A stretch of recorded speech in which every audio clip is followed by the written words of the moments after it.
Hi Earth Angels! Kamusta? Welcome back to Pinay Angel Tarot. This really is a love message. Okay, nag-flip tong card na to. So, love message po ito. General love reading para sa kahit anong zodiac sign. Tingnan natin ang energies connected sa'yo. Okay, kumusta na kayo guys? Comment present para alam kong nanonood kayo. So, who is this person in your energy?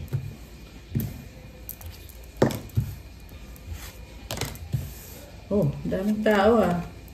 Daming lalaki. Ba't ang daming lalaki? Okay. So, nga pala, may full moon. So, ramdam niyo yung full moon energies from May 11 until May 15. Kaya din natin ginawa itong reading na to. Tingnan natin ang energies connected sa'yo. Communicate, call your friends. Merong nalulungkot dito. Nalulungkot at yung friends mo ngayon yung sumusuporta sa'yo. Okay. Nagpapakita ng pagmamahal. Nagko-comfort sa'yo. Convert, swim. Very emotional energy. By the way, it's full moon in Scorpio. Kaya medyo emotional itong mga energies dito. You are very strong. Give up, haircut. Okay? Strong ka para sa sarili mo. Pero sa connection na to, nakikita ko, give up ka na. Okay? Baka may nagpa-haircut sa inyo or magpapa-haircut. Convert. You are healing yourself. Binabago mo yung sarili mo. You are releasing. And the haircut is also a symbol of transformation, letting go, new beginning. Hindi madali at medyo emotional ka dito. Pero you're on the way to healing and to becoming a better version of yourself. So, yung cards mo dito, si King of Swords, King of Cups, the Magician, Six of Wands, and the King of Wands. So, itong person na to, iba-iba yung pinapakita niyang ugali sa'yo eh. This is someone very manipulative. May pagmamahal siya sa'yo, pero nakakita ko kasi mas gusto niya lang na prioritize yung sarili niya. Selfish person, gusto niya lang maging masaya siya. So, siguro at one point in your lives, nagbigay naman siya ng pagmamahal sa'yo. Pero maraming tao sa paligid. Andito yung Six of Wands and the King of Wands. This is someone na nagpapasikat or baka sikat din siya kasi merong pumapalakpak dito eh. Yun yung mas priority niya kaysa dito sa relationship nyo. Not to say hindi ka niya mahal. In fact, mahal ka niya. Yung nga lang, parang ano siya eh, may nagmanipulate ba sa taong to? Kasi parang clouded yung vision niya. Kaya gulong-gulo siya kung ano ba talaga yung priority niya sa buhay niya, ano bang gusto niyang gawin, alam mo yun. Baka may kadikang air sign, Gemini, Libra, Aquarius. Although lahat naman ng signs andito. Lahat ng king, 4 na king andito guys. So nakikita ko sa person mo, parang pabago-bago to ng ugali. One moment papakita niya sa'yo na mahal ka niya, nagkikare siya. The next moment, may ibang tao sa paligid nitong taong to. So nadidistract siya. At nakakalimutan niya yung tungkulin niya sa'yo. Ikinasal man kayo nito o hindi, pero talagang initsipwera ka, binaliwala ka nito kasi iba yung priority niya. Ikaw naman give up ka na. This is also someone who does not want to compromise. Ang gusto lang niya mangyari is kung hindi siya masaya, edi aalis siya, ganon. Tatalikuran ka niya, ibablock ka niya, i-ghosting ka niya, ganon yung nakikita ko sa person na to. Okay, tryin siya pero it's not good enough for a relationship, 'di ba? Mukhang may problem sa finances. King of Pentacles and the Ace of Cups. Ilang ulit na bang nagka-problema tong taong to sa career niya? Kasi nakikita ko parang nagsisimula pa lang eh. Ibig sabihin, hindi pa stable. Although mukhang confident at malakas yung niya sa sarili niya, parang bilib sa sarili. Okay, we have Queen of Swords and the Three of Pentacles. May third party situation. So, alam na, di ba, pag ganon, off limits ka na sa taong to. Ang tanong kasi, bakit pa lumalabas to sa eksena? Kahit may ibang person na involved dito, bakit parang ayaw kang tantanan? Two of Cups. Ayan, pinapakita lang sa akin na niloloko ka. Siguro hindi mo alam, or yung mga nanonood siguro dito, hindi nyo alam na niloloko kayo ng taong to. Kaya pinapakita sa'yo na ito yung ginagawa ng taong to sa'yo. Kung naging loyal siya sa'yo for some time, well, sa ngayon, sa nakikita ko, hindi siya loyal. Okay? Kasi mayroong other person dito. And masaya siya, nag-e-enjoy, ganon. Two of Pentacles, pabalik-balik siya eh. Page of Pentacles. Parang walang direksyon. Puro plano lang, pag-iisip lang. Andito yung Ten of Cups. Ang gusto lang niya talaga is i-enjoy yung life niya. Okay? Ano bang plano niya sa ating mga Earth Angels? Anong plano? Anong plano nitong person na to? Sa mga Earth Angels na nanonood. We have Justice. Babawi daw siya sa'yo. Or, kaya niya ginagawa to kasi sinaktan mo siya, naapakan mo yung ego niya. Kaya pinaparamdam niya sa'yo na wala siyang pakialam sa'yo ngayon. Malamig siya ngayon sa'yo. Ace of Pentacles. Gusto niya magsimula ulit. Pero nakikita ko pa rin dito, babalik to sa'yo eh. Alam mo yung tipong hindi niya kayang panindigan yung mga desisyon niya. Nine of Pentacles. Babalik pa rin to sa'yo. Kasi ma-feel niya dito may kulang eh. Sa'yo siya masaya or sa'yo siya komportable. Siguro, sobra kang nagkikare dito sa taong to, kaya ganon. Parang lumaki yung ulo niya, umasa siya na kahit anong mangyari, tatanggapin mo na lang siya. Okay. So, in-underestimate ka niya. Okay? Meron din iba sa inyo guys na kung tinatanggap mo pa rin tong taong to, kasalanan mo na yon. So, you have to claim your power back. Ayan. Nabulol ako dun ah. You have to claim your power back. Kung binigyan mo to ng chance at nakikita mo na hindi pa rin nag-work out, ang gawin mo na ngayon is claim your power back. Kasi yung power mo ginagamit nitong taong to. Feeling niya entitled siya sa energy mo. Feeling niya kamahal-mahal siya. Okay? So, Seven of Pentacles. Bibigyan ka lang niya ng konting effort. Tapos yun na yun. Hindi niya ipaparamdam sa'yo na stable kayo. Ganun lang yung ginagawa nitong taong to. May sariling mundo siya na gusto niyang mag-isa siya. Kasi, napaplano niya yung mga gagawin niya. O, kunyari, marami tong iba-ibang kapartner, di ba? So, mapaplano niya sa Lunes, si ganito, sa Martes, si ganyan, sa Miyerkules. Iba-iba, guys. Iba-iba yung pinaplano nitong taong to. Wala siyang pinapakita sa'yo na stable yung relationship or yung connection. So, wala kang aasahan sa taong to.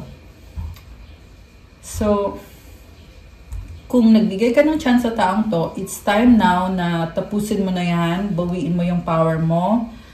At kasi pag nabawi mo yung power mo, you will be a better person without this energy vampire. Page of Wands. Yung ibig sabihin parang nanghihina ka na. Or, ayan, the Empress.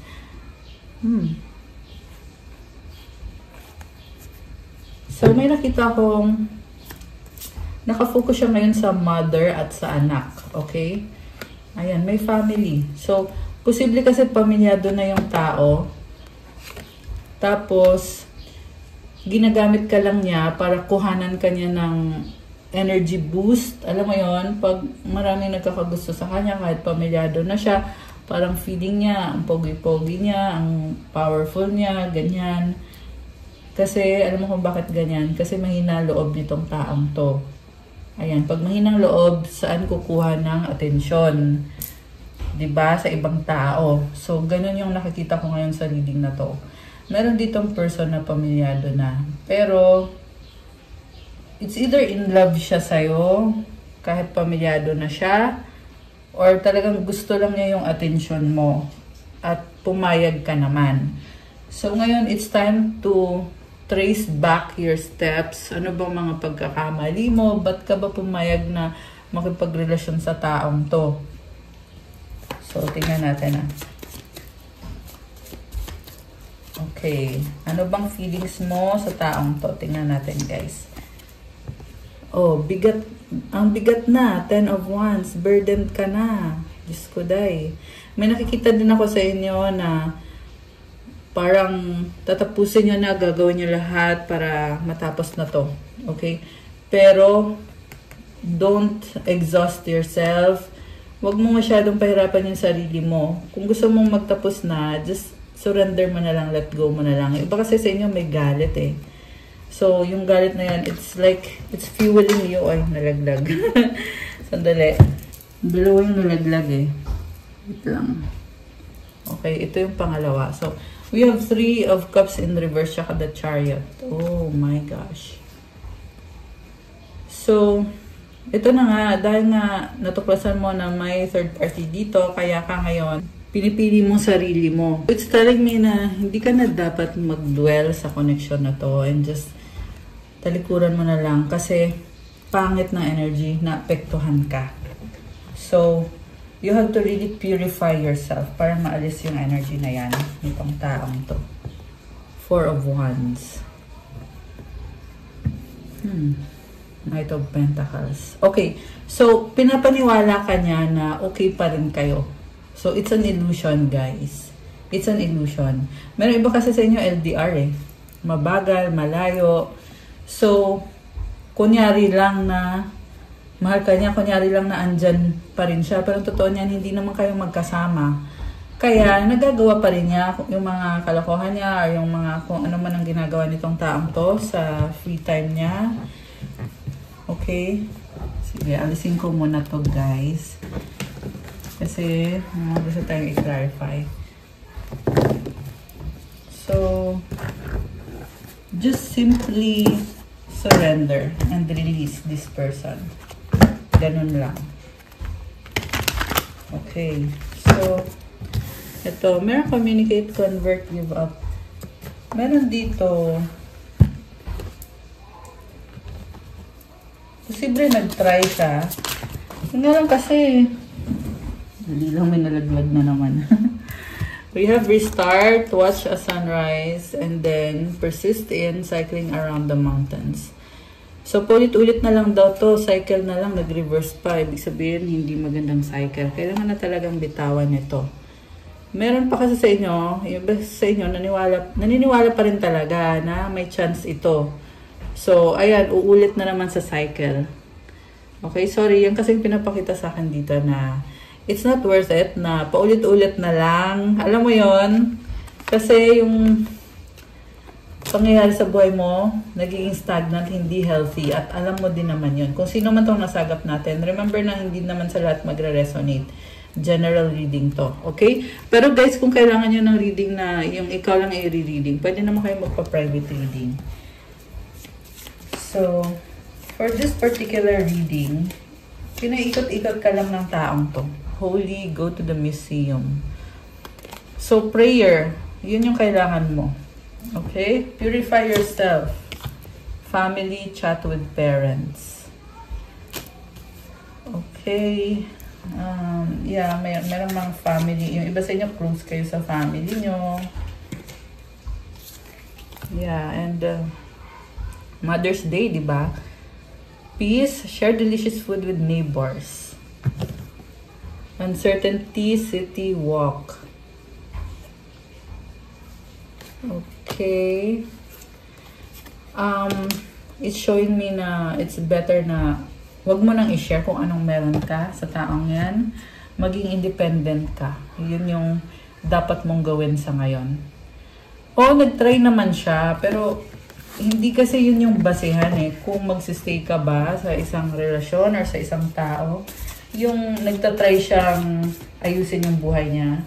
Pero hanggang try lang naman, hindi naman actually nangyari. Or kung nangyari man, hindi rin swak sa standards mo. So, wag na ipilit pag ganun, di ba? Okay, we have fiery climax approaches, full moon in Aries. This is a very sexual energy, pero Ay, iba yung nafe-feel ko dito, hindi sa'yo to. Mukhang sa third party situation to. Ayan, kasi yun yung lumabas dito sa reading eh. Merong third party and dun siya na-involve. Itong taong to, na-involve doon sa third party. Nothing will come of this situation void of course, moon. So, alam mo yung feeling na ganyan, i-ano mo yan, ihingi mo yan ng blessing kay God na i-heal ka at bigyan ka ng bagong chance to be happy, to have a better life. Okay? It's part of the healing process. Okay, tumalon tong isang to. Your dreams need a practical plan, full moon in Taurus. Okay, kailangan mo magplano, kailangan maging practical. Taurus energy. Okay, although lahat naman ng signs guys lumabas sa reading ngayon, so really para sa kahit anong sign naman talaga to. Meditate and contemplate new moon in Pisces.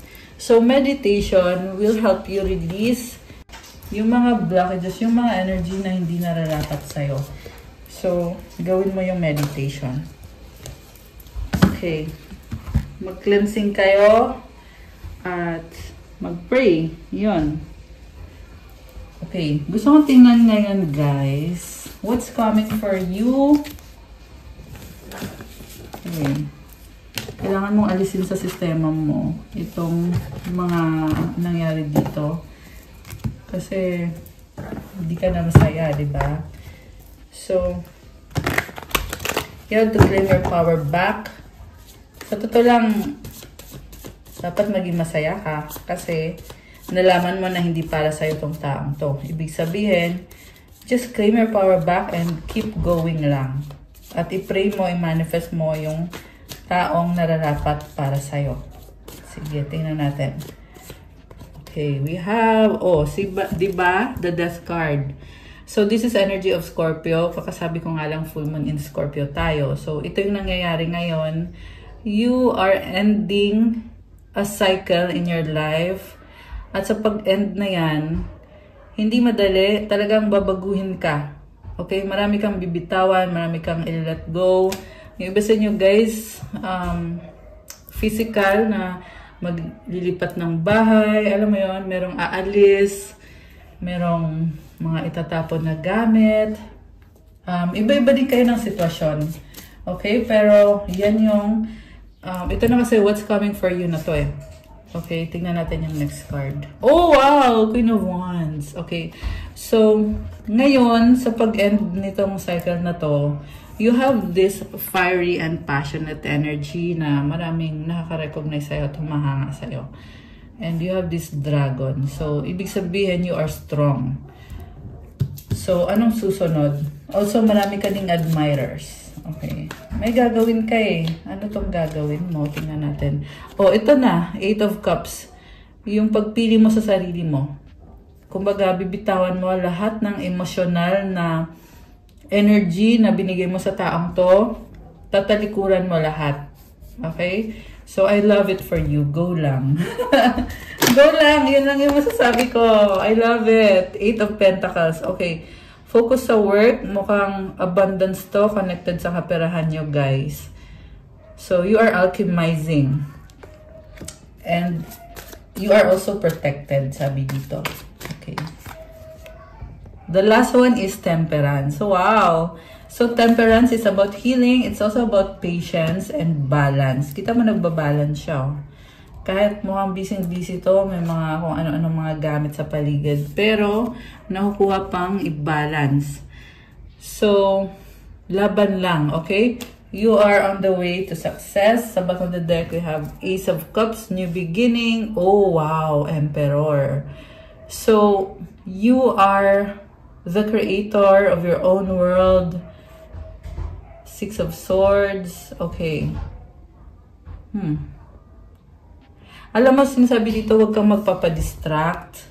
Kasi, may mga, along the way, may mga temptation. Alam mo yon na, posible kasi itong taong to, magpaparamdam pa sa'yo, pipilitin ka, lolokohin, bobolahin ka. So, ano lang, Focus lang. Ganun lang yung mga advice ko sa inyo, guys. So, tingnan pa natin. What's coming for you? Okay. Meron pa ba? Tingnan natin. Kuha tayo ng one more card. Alright. The Moon. Okay? Focus on yourself. Love yourself. Nurture and nourish yung sarili mo. Kasi meron kang death card dito eh. So, you are ending something na nakasanayan. Something na kailangan ng bitawan. No gold digger, narcissist. Diyos ko, day. Merong energy ng gold digger. Nakakaloka naman to. So, it's clear to me na ginamit ka lang nitong taong to, pero hayaan mo siya. Yung third party is a gold digger. Pinipirahan itong person mo. Yung person mo naman ay narcissist. Masyadong mayabang, masyadong bilib sa sarili. Pero, kaya lang to lumakas yung loob nito or yung confidence nito. Kasi nga, minahal mo siya. Diba? So, ngayon na-realize mo na nagkamali ka ng taong minahal, babawiin mo yung energy mo. Okay? You can do a cord cutting ritual. So, pag nagawa mo yun, i-claim back mo yung power mo. Okay? And you will be fine. Sa ngayon kasi itong taong to, parang nagpapakasaya lang siya sa buhay niya. At yun nga, ginamit ka talaga nitong taong to. Which is really bad, right? Tingnan natin, guys. Anything else para sa mga Earth Angels? Kasi, oo, gets na namin na nagpapakasaya siya, may other person siya, masaya sila, in love sila, pero ginamit niya yung energy mo. Diba? Pero tingnan natin, what's coming for you is health, okay? Mukhang nagsastruggle ka dito, Earth sign, Taurus, Virgo, Capricorn. Okay. They'll be back. Oh my gosh. Who will be back? Who the fuck will be back? Sorry guys, yun talaga yun yung pumasok sa mind ko. Siguro, panggulo lang to. Actually, nasabi ko na kanina mag-focus ka. Okay? Siguro, kasi nga nagiging emotional ka. So, you have to be really intentional sa pag-heal mo. Distance, you and your partner may be physically or emotionally distant. So, okay na yun. Mas okay nga yung wala nang pagkikita o pag-uusap, diba? Date night, get ready to be wined and dined. Okay. Sino yung ka-date night mo? Intimacy. Oh.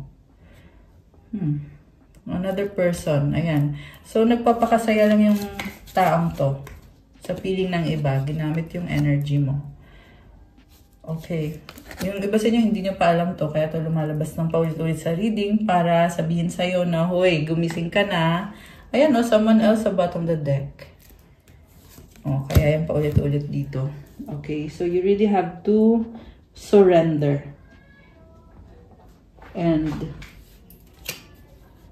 magplano ka para sa sarili mo.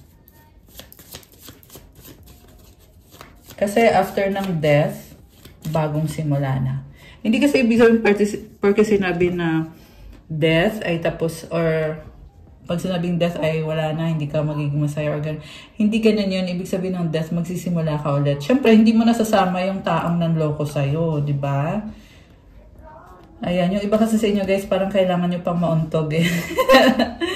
Pero yung iba naman, aware naman kayo sa situation nyo. Ayan, so comment nyo dyan kung alin kayo doon. Comment nyo dyan. We have 11-11 intuition. Trust yourself. Your inner whisper is working hard to let you know that it's guiding you. Listen in. What is it saying? Feel it. Where is it telling you to go next? See it. Close your eyes and allow. Trust the path you are on. Affirmation. My intuition speaks to me and I listen. I trust that all things are happening for a purpose. Alam mo, sa totoo lang, kahit na merong nasasaktan dito, pero you are still protected at tinutulungan ka ng mga angels mo. At sabi pa dito, magtiwala ka sa sarili mo kasi tinutulungan ka palagi, ginagabayan ka. At magpatuloy ka sa landas na tinatahak mo. Ayan, so keep going kasi may purpose lahat. ng nangyayari at magtiwala ka. Okay? Mag-pray ka, syempre. So, yun na po yung reading ko sa inyo for today. Kukuha ko kayo ng mensahe galing sa universe. Tingnan natin. Mensahe from the universe. The moment I realign with love, clear direction is presented to me. Okay. Merong nalilito. Pero, ang advice ko pa rin sa inyo ay mag-pray kayo guys. Para tamang guidance yung mabigay sa inyo. Okay? Thank you, Earth Angels. I love you guys.